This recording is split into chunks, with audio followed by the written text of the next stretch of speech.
Hello guys, welcome to my mini blog. তো আজকে আমরা যাচ্ছি মায়াপুরে। আমি, মা, দিদি, পুচকু, আমরা চারজন মিলে যাচ্ছি মায়াপুর। তো আমরা টোটোতে উঠে গেছি, এবার বাস স্ট্যান্ডে এসে বাস ধরলাম।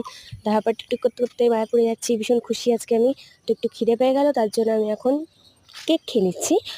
তো কেক খেয়ে নেওয়ার পর আবার ঘুরে ঘুরে করতে করতে যাচ্ছি। তারপর আবার ডাল টাইপের বলে এটাকে, ডাল খেয়ে নিলাম। তো যাচ্ছি, অনেকটাই কাছাকাছি আর কি, পৌঁছে গেছি মায়াপুরে।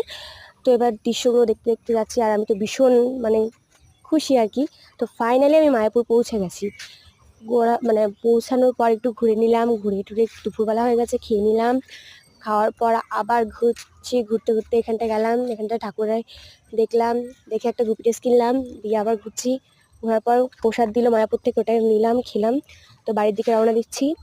তো বাড়ির দিকে আস্তে আস্তে এইসব দেখলাম, বাস স্ট্যান্ডে আসলাম, বাস স্ট্যান্ড থেকে বাস ধরলাম। তো বাড়ির দিকে যাচ্ছি। তো দেখো, সন্ধ্যাবেলার দৃশ্যটা খুব সুন্দর লাগলো, মায়াপুরের মন্দিরটা।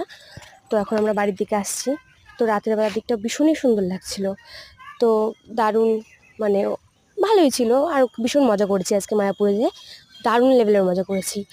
এবার করতে করতে বাড়ির দিকে যাচ্ছি আমি।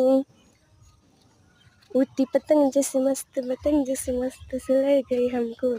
তো এরকম করতে করতে গান গেতে গেতে মনে হয় বাড়ি চলে আসলাম। তো আমার শেষ ব্লগ, বাই, গুড নাইট।